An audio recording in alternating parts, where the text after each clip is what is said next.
Removing a catalytic converter is one of those projects everyone thinks is quick and easy, and then halfway through you realize you're lying in gravel, face full of dust, wondering why you ever thought this was a good idea. But it's doable. Before you even think about grabbing a wrench, understand this.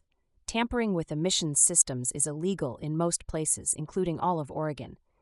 It isn't just a ticket. You can end up with hefty fines, so make sure you really need to do this. Let's talk tools.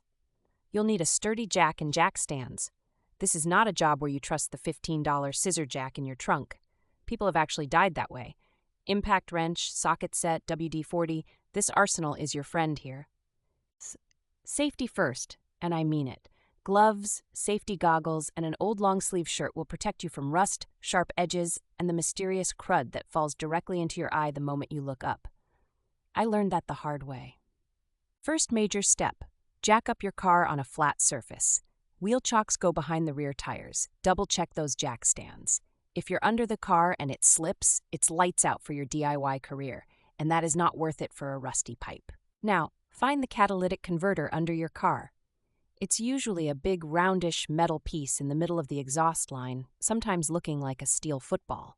If your undercarriage is like most, everything will be caked in 10 years of Pacific Northwest road grime. Here's where most people get stuck: the nuts and bolts holding the converter in place. They are, without exaggeration, usually fused on by rust and heat from years of operation. Liberal amounts of penetrating oil are your best friend. Spray, wait 10 minutes, and repeat. If you're lucky, the bolts break loose with an impact wrench or a strong breaker bar. Most of the time, the bolts will round off, snap, or just laugh at your tool collection. If that happens, you're getting the Sawzall. Carefully. Wear ear protection. That shriek is not subtle. A pro tip I learned: mark which side of the converter points toward the engine. It'll save you 10 minutes of staring at the part and flipping it around like a stubborn jigsaw piece.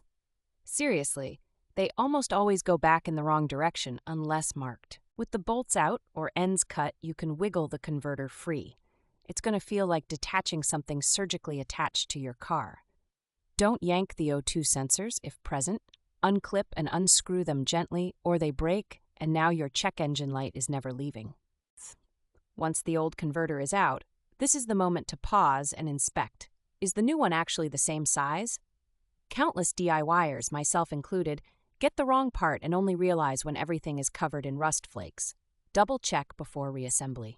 Reinstalling is honestly the easy part, unless your new bolts are too short or threads are stripped. Use anti-seize on all threads, trust me. One day, some future Scott in Portland will thank you. Tighten, lower the car, and that's your undercarriage surgery done, hopefully with your dignity mostly intact.